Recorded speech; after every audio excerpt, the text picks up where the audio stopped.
role yang belum terlalu matang ya sesungguhnya. Jadi kalau ibarat manusia tuh kayak remaja yang belum akil balik atau anak-anak yang belum akil balik gitu ya.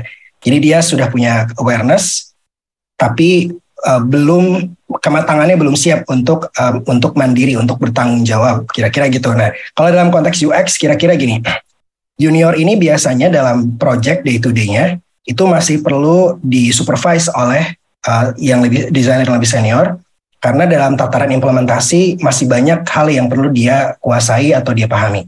Tataran implementasi maksudnya gimana?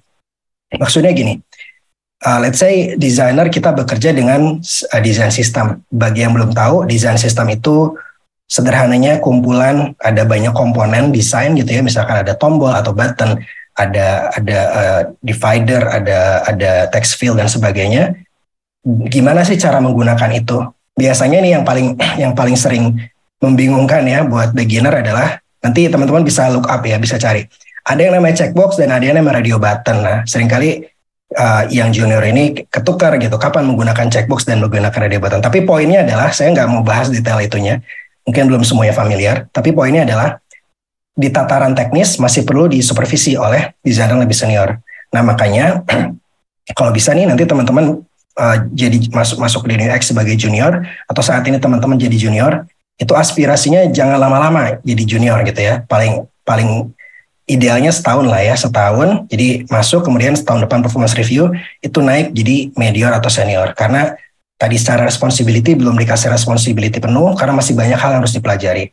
Nah, setelah misalkan teman-teman berhasil menguasai day-to-day work-nya seorang UX designer seperti apa dan akhirnya bisa mendapatkan kepercayaan, teman-teman nanti bisa dipromosikan menjadi seorang medior atau seorang staff lah.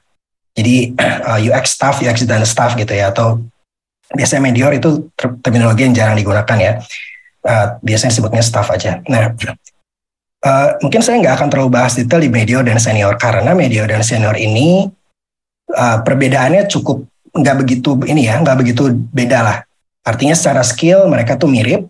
Yang membedakan paling utama adalah dari sisi pengalaman usia kerja lah. Biasanya medior ini 2 atau 3 tahun, senior ini 3, 4 atau mungkin bisa sampai 5 atau 6 tahun gitu ya. Jadi biasanya bukan dari skill ada, tapi biasanya dilihat dari tadi experience-nya ini udah berapa lama kerja di sebagai UX designer. Nah, tapi secara skill set pada intinya mirip lah. Jadi mereka sama-sama sudah memiliki kemandirian untuk bukan cuma ngerjain day-to-day work-nya designer, tapi juga untuk kolaborasi sama engineer, sama PM, dan stakeholders lain. Nah, kemudian katakanlah dalam waktu berapa tahun gitu ya, sekian tahun, dari senior ini, bagi teman-teman yang sekarang senior, mau naik gitu ya. Nah, disinilah mulai ada percabangan yang menarik nih. Apakah teman-teman masuk ke path managerial, misalnya menjadi seorang lead, atau masuk ke path individual contributor yang di sebelah kanan, menjadi seorang prinsipal. Nah, saya sendiri saat ini berada di path yang sebelah kanan ya. Sebelumnya saya adalah seorang head yang ada di sebelah kiri, saya sekarang di sebelah kanan. Nah, apa sih bedanya? Sederhananya gini, kalau manajerial, dari lead sampai chief gitu ya, itu tanggung jawabnya bukan lagi tentang gimana caranya satu project yang kita pegang ini sukses, enggak. Tapi gimana caranya tim yang ngerjain project-project di perusahaan itu sukses bersama gitu.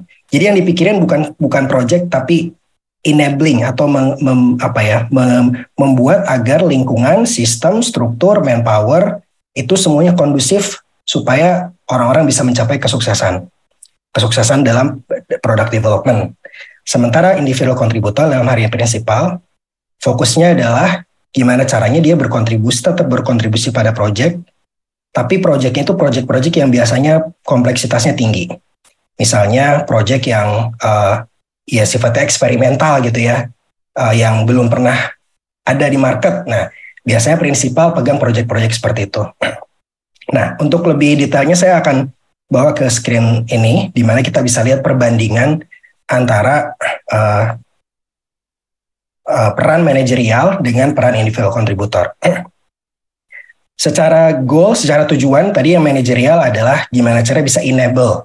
Enable artinya kurang lebih mengkondisikan, dan empowering team to succeed. Empowering artinya Orang yang tadinya nggak bisa jadi bisa, orang yang tadinya nggak tahu jadi tahu, orang yang attitude kerja buruk jadi berkembang jadi lebih positif gitu ya.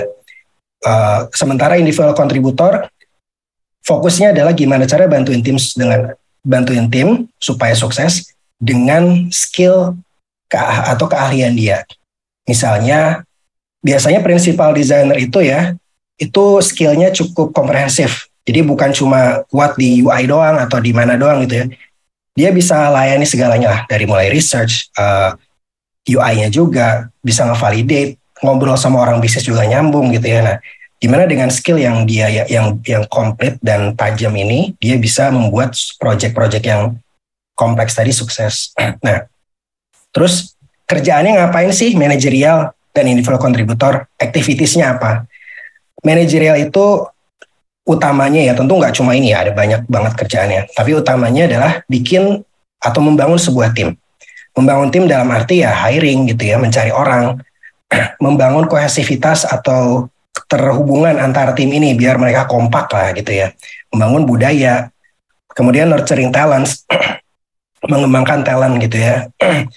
Misalnya, ya misalkan salah satu kerjaan saya dulu waktu di Kitabisa adalah gimana caranya kita bisa dapat budget supaya anak-anak saya bisa ikut conference UX misalnya, atau bisa beli buku-buku UX gitu. Itu salah satu cara nurturing talents. Kemudian communication direction. Jadi perusahaan itu kan punya arahan ya. Misalkan quarter ini kita pengen mencapai ABC. Gimana caranya itu bisa diterjemahkan ke tim kita supaya tim kita juga paham sebagai desainer itu peran kita apa dalam tujuan perusahaan tersebut. Kemudian aligning stakeholders. Stakeholders ini pihak-pihak di luar desain yang harus bekerja sama gitu kan. Bukan seringkali ya, pasti mereka punya kepentingan masing-masing.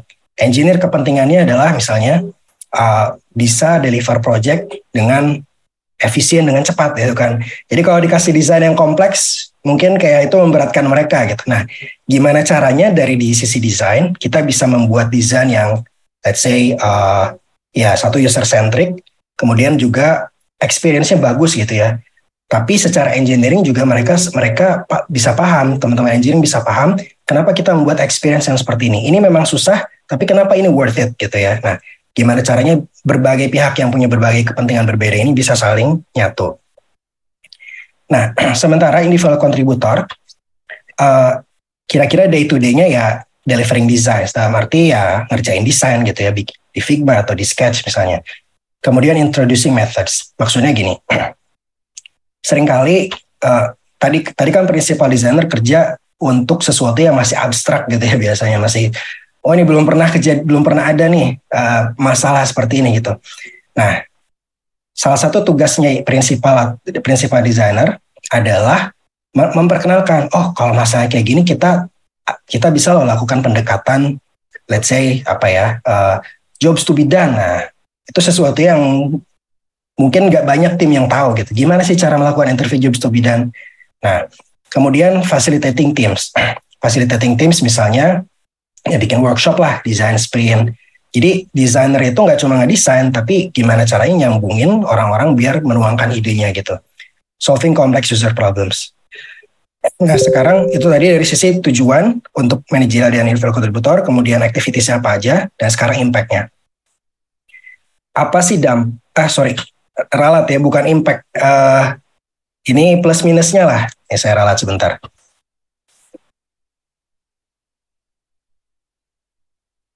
Pros and cons. Nah, pros and cons-nya gimana sih? Kalau manajerial, itu memang istilahnya atapnya ya, ceilingnya itu buat career growth itu tinggi. Kalau kita balik ke sini, dari path managerial itu kita bisa sampai chief. Jadi chief experience officer itu udah bukan sesuatu yang ya mungkin masih sedikit ya, belum terlalu banyak, tapi udah ada gitu di Indonesia. Kayak misalkan di company saya sebelumnya di Fast Financial itu sudah ada chief experience officer. Jadi seorang desainer bisa melaju sampai level C-level gitu ya. Nah, sementara untuk individual contributor biasanya mentok principal itu sampai level head. Ini harusnya agak naik sedikit lagi ya.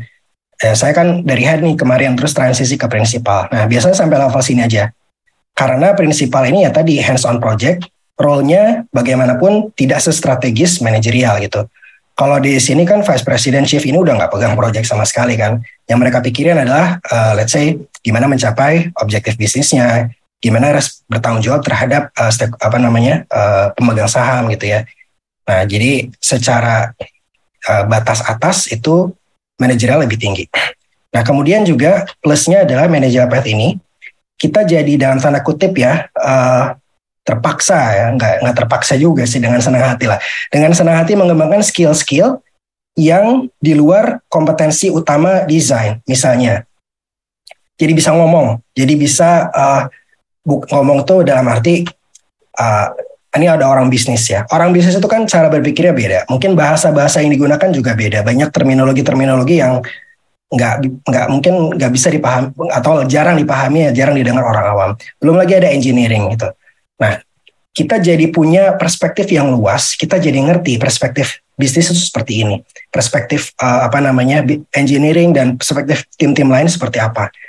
Sehingga ya satu, empatinya terbangun, komunikasinya juga jadi berubah gitu ya. Kalau misalkan ya, kalau kita sekedar individual kontributor, kadang kita hanya bicara dari sisi desain aja. Desain maunya kayak gini biar bagus gitu.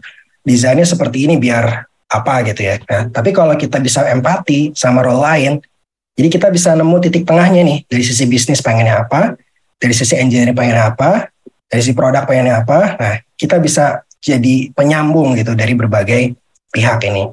Itu dari sisi satu ya, komunikasi.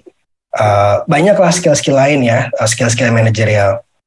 Kemudian itu plusnya ya. Nah, tapi cons-nya atau negatifnya juga ada sih. Yang saya pribadi rasakan adalah ketika jadi manajer, itu emang agak susah untuk mengukur personal impact. Maksudnya gimana? Jadi kadang waktu saya di Kitabisa itu kadang udah berbulan-bulan kerja ya, saya tuh mikir, oke, tim saya katakanlah, atau anak-anak saya, teman-teman saya bisa menyelesaikan banyak proyek. Tapi apakah itu karena saya? Jangan-jangan nggak ada saya juga mereka bagus-bagus aja gitu. Nah, jadi agak susah mengukur personal impact kita, apakah kita ada manfaatnya atau enggak gitu buat perusahaan ini. Ya kadang-kadang hal seperti itu bisa menghantui manajer gitu ya. Mungkin itu berkaitan juga dengan imposter syndrome dan lain sebagainya. Kemudian juga cons yang lain adalah administrative task can feel meaningless. Jadi sebagai manajer itu kan kita sering ini ya, misalkan meeting, laporan apa istilahnya, PNL itu profit and loss bulanan misalnya, atau saat performance review kita harus submit dokumen kayak ini anak performanya seperti apa gitu kan, kita collect feedback dari stakeholders tentang anak ini, kita juga kasih masukan. Banyaklah administratif task gitu yang seputar ngetik-ngetik gitu ya, daripada seputar ngerjain desain di Figma. Jadi waktu saya jadi manajer itu, dokumen atau tools yang saya pakai itu bukan Figma atau Sketch, ya Google Docs aja, Notion, Google Docs itu gitu. Figma itu jarang banget gitu. Paling Figma itu saya pakai kalau nge-review kerjaannya teman-teman saya. Nah itu cons-nya gitu ya. Jadi bisa dibilang kalau ditarik benang merahnya, sebagai desainer lama-lama jadi kayak bukan desainer gitu. Kompetensi desainnya itu tidak terlalu banyak terasah di sana. Semakin tinggi jabatan kita di managerial path. Sekarang kita pindah ke individual contributor path. Apa plus dan minusnya? Plusnya adalah direct impact on task. Artinya ketika ada, let's say gini ya, ini saya refer ke produk Kitabisa karena saya asumsikan teman-teman lebih familiar ya dengan aplikasi Kitabisa daripada saya cerita kerjaan saya sekarang, karena kerjaan saya sekarang B2B. Misalnya kita bikin fitur kalender gitu ya, atau streak. Jadi kalau teman-teman donasi setiap hari itu ada streaknya gitu kan. Nah, bagi teman-teman saya yang ngerjain itu rasanya puas banget ketika dirilis, ketika lihat feedback dari dari para penggunanya di App Store, di App Store, di Play Store atau di sosial media. Itu ada kepuasan yang luar biasa. Dan itu manajer ya happy juga. Cuma kan tadi ya manajer tuh kayak apakah gue bermanfaat atau memang mereka jago aja gitu. Nah, kemudian less administrative burden. Artinya ya sebagai developer contributor kita bisa fokus pada delivery gitu. Nggak banyak ngisi-ngisi dokumen, ngisi-ngisi apalah gitu ya, atau ngobrol sama HR, ngobrol sama tim-tim yang sifatnya administratif. Nah, itu plusnya lah kurang lebih. Minusnya, limited ceiling for career growth. Jadi pada satu level, pada satu titik, ya udah gitu akan mentok gitu apa namanya karirnya gitu ya, jabatan atau responsibility-nya. Dan biasanya kan itu juga apa namanya berkaitan erat dengan ini juga ya, salary ya. Jadi ya, tapi itu mungkin masih lama ya biasanya. Mungkin bisa lah dalam waktu 10 tahun gitu ya kita menjadi seorang prinsipal. Cuma mungkin setelah 10 tahun kayak aduh ngapain lagi gitu. Apalagi yang harus saya kejar. Nah, kemudian minus yang lainnya di individual contributor adalah skill development can feel monotonous. Jadi at some point ya kita akan ngerasa, aduh belajar apa lagi ya? Kayaknya ngerjain project gitu-gitu aja deh. Nggak banyak yang baru gitu. Nah, hal seperti itu bisa terjadi. Dan saya juga pernah merasakan kebosanan itu gitu ya. Nah, oke, kurang lebih itu sih perbandingan antara career path manajerial dengan individual contributor. Jadi kalau di recap lagi, di tahun-tahun awal mungkin 1 sampai 5 tahun pertama ya kita akan berada di sekitar sini ya, junior, medior, sampai senior. Dan ini sebenarnya role individual contributor. Jadi kalau teman-teman masih baru memulai karir, sebenarnya nggak usah terlalu dipusingkan tadi percabangan antara manajerial dan individual contributor. Cuma bagi teman-teman yang sudah dekat-dekat sini nih, senior gitu ya, mau naik, nah mungkin bisa mulai dipertimbangkan dalam jangka panjang mau jadi apa. Tentu bukan berarti kalau udah milih satu nggak bisa milih yang lain. Ini istilahnya pintu dua arah, teman-teman bisa bolak-balik, bergantung sama perusahaannya. Nah, saya sendiri tadi ya saya cerita, saya udah jadi head, tapi pindah ke prinsipal, cuma saya harus pindah perusahaan, karena memang dibutuhkannya individual contributor di perusahaan sekarang. Kalau di perusahaan sebelumnya lebih butuh manajer. Oke, kurang lebih itu. Semoga cukup jelas. Kalau ada yang kurang jelas, silakan tanya di slide ya.